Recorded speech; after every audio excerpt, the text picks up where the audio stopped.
Hi, everybody. Welcome back. We're doing a episode of Car Talk, and you probably read the title, and it said, "Why are you upset about your ranking, your team ranking, your player ranking?" So I'm just gonna give you a few thoughts about all of that, and the things I've experienced over the years in doing team rankings and player rankings and that sort of thing. The thing is that I do rankings because I like to do them. I like to help set a standard, let everybody know who the best players are in the state, and to also get them some promotion by doing that. It's definitely a great way to try to get people recognition or get them exposure by putting out a ranking. And it also gets a lot of people within the basketball community in the state to start discussions and start getting those competitive juices going, especially at the beginning of the season.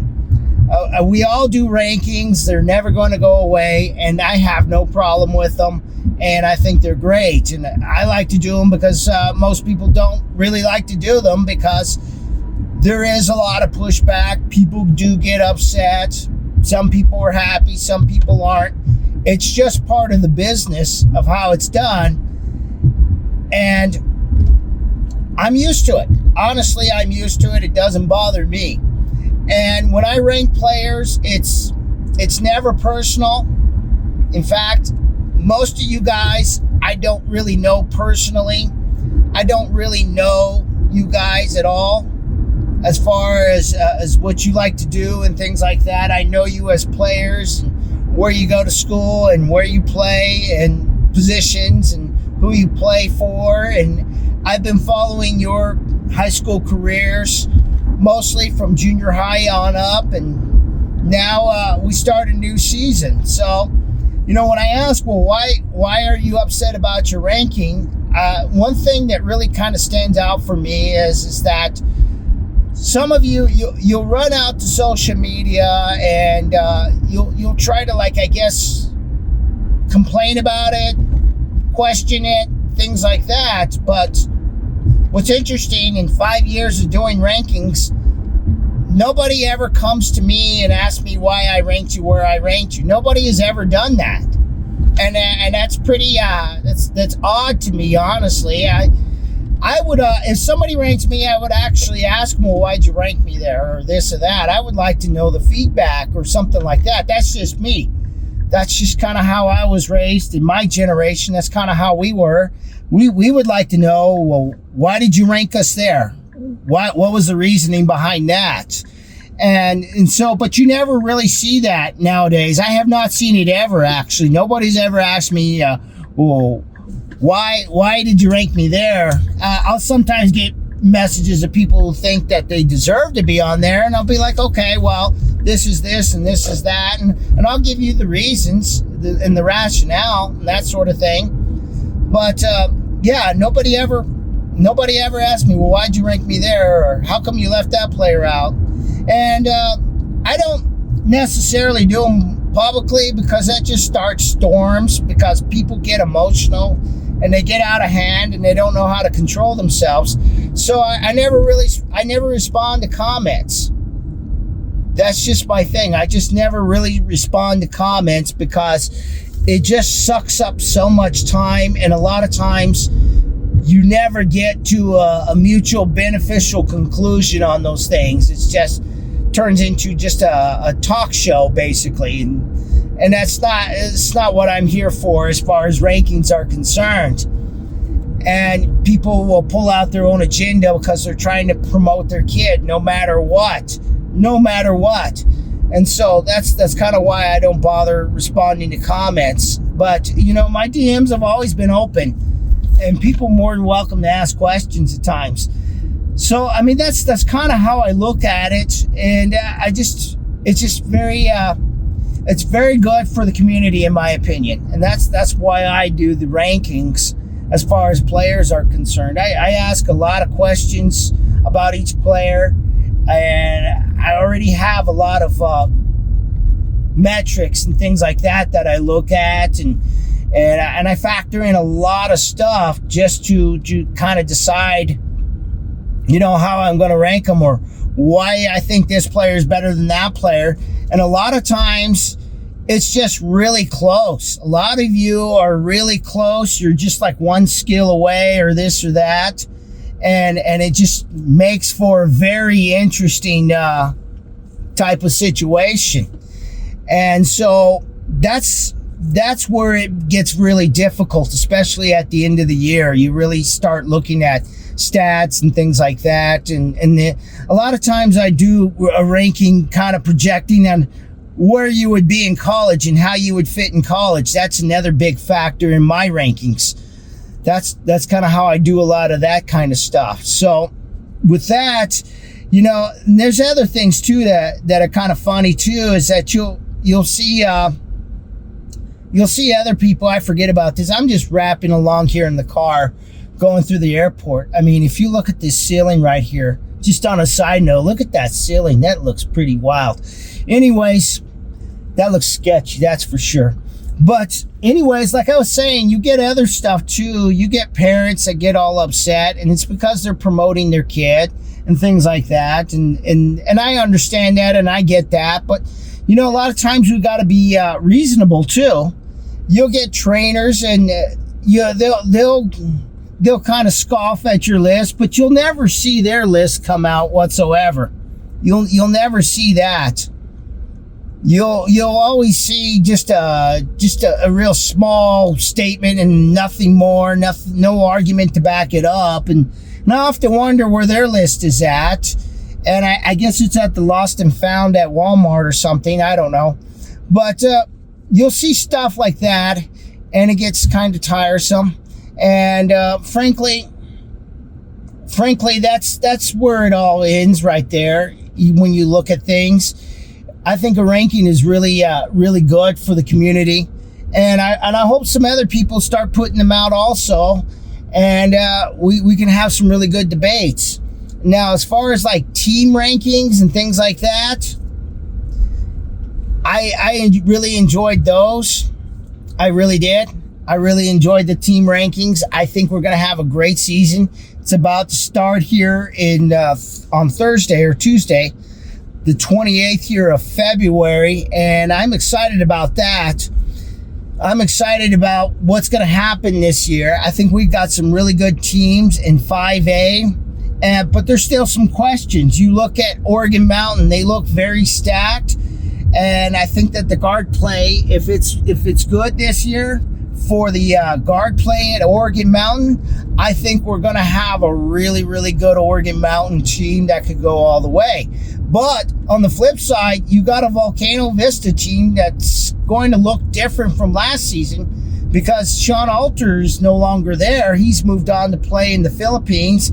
So you got David Lund coming in, and you got Kenyon Agueno in that group, and that looks very exciting. And so we're going to see how they play this year, because it looks like they're going to press a lot. And so I think we're going to see high flying Hawks this year, a lot of fast breaks, things like that. And then you got La Cueva with Dylan Chavez. He's joining the Bears, and they've got so much height going on over there that it's quite impressive. It looks like a skyline over there in the paint with Eric Jacobson at 6'9", brother of Daniel Jacobson, who's going to Purdue. And you also have JoJo Sanchez, of course, at 6'6", and Daniel Lovato, the ever-reliable big man at La Cueva. And you also have Cam Dyer, who just won a state championship on the football field as a quarterback. Very good athlete, exciting to watch. And so that is a really, really interesting team. If they can get the chemistry together, they look really exciting.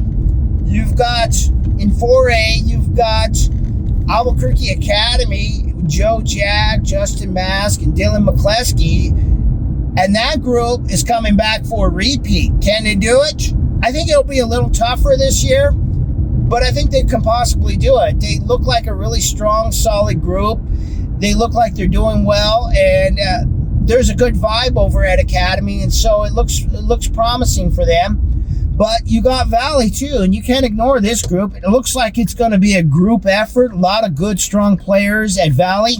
The Vikings seem to have kind of a chip on their shoulder. It seems like, yeah, we're going to do this. Yeah, we can do this. Respect us. Look at us. And we're definitely looking at them. And I think Valley will be another very tough test. Yeah, and there's some others. Artesia's very intriguing to me. Okay? Artesia's got Clay Kincaid, and you also have Charlie Campbell. And so we'll see how these guys come together at Artesia.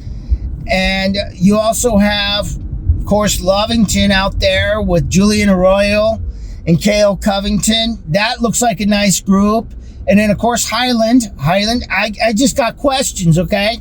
Don't automatically expect to be in the top 5 every year. I mean, come on. But I got questions. They got talent, and they can definitely compete. Raul Stanford is a pretty solid defender. Jesus Lacone is definitely a top player. But we've got to see what happens here, because it's a new group, basically. They've lost a few people, and we'll see how they pan out this season. You got Ish Herrera, who I'm seeing if he can get consistent out there, and if he can, watch out, Hornets will be in there. I'm just saying. And flipping back to 5A, because I forgot to mention this group, and that's Albuquerque High. They got a lot of nice guards. They got Jonathan Lukesh, Isaiah Maldonado, and so you look at that group, they look very promising. Ali Morales, they look like a group that could make a run, and they got a few other players in there too, so they're an interesting group to watch. And I'm keeping an eye on them. So kind of just running through all these guys, the 4A and the 5A. I think it's going to be a close season if, teams like Oregon Mountain struggle or La Cueva struggle and Volcano struggle in 5A. I think it'll be a dogfight. In 4A, I know it's going to be a dogfight. They all look pretty evenly matched in some form or another. It's just right now, it just looks like Albuquerque Academy and Valley are kind of the top teams right now in 4A. So we'll see. We'll see. And again, like I was saying about rankings, back to that real quick, don't sweat them. Enjoy them. It's just another exposure for you. It really is. In fact, on Twitter, there was about 1,000-something views on the top 10 players of New Mexico. So that was really cool, because 1,000 plus 2,000 people got to see you guys and your names. And so I think that's a real positive thing for you. Exposure-wise, there's definitely a lot of coaches that got to see your names, and it might just start the ball rolling, especially for a lot of you who are trying to get a college scholarship, trying to get a college basketball scholarship. So that's a positive. So don't sweat it. Don't sweat it. I mean, you got a whole season to show off. You got a whole season with people knowing your name already. So enjoy it. Enjoy your time. Don't sweat what people say. And take all feedback, not just from your parents or coaches or your fan base, but everybody. Get feedback and learn from it. That's how you grow. That's how you develop. So, kind of with that, I'm just going to end this little episode here, cruising around the airport a little bit. With that, I'm just going to end this episode. Stay tuned. I'm going to have another New Mexico is a Basketball State podcast, episode 27. Yeah, we're going on 3 years now. 3 years already, so that's awesome. Episode 27 is going to be coming up pretty soon. Probably talk about New Mexico State and the hazing allegations some more, and go over some more stuff, ask some more questions, because it's not going away, okay? It's just simply not going away. I think a lot of people want to know the truth, and it doesn't matter if you're an Aggie or a Lobo fan. A lot of people just want to know the truth, because New Mexico State is part of New Mexico, and we all live in New Mexico. So with that, wish you a good night, a good Thanksgiving, good season, everything else, and we'll talk to you later.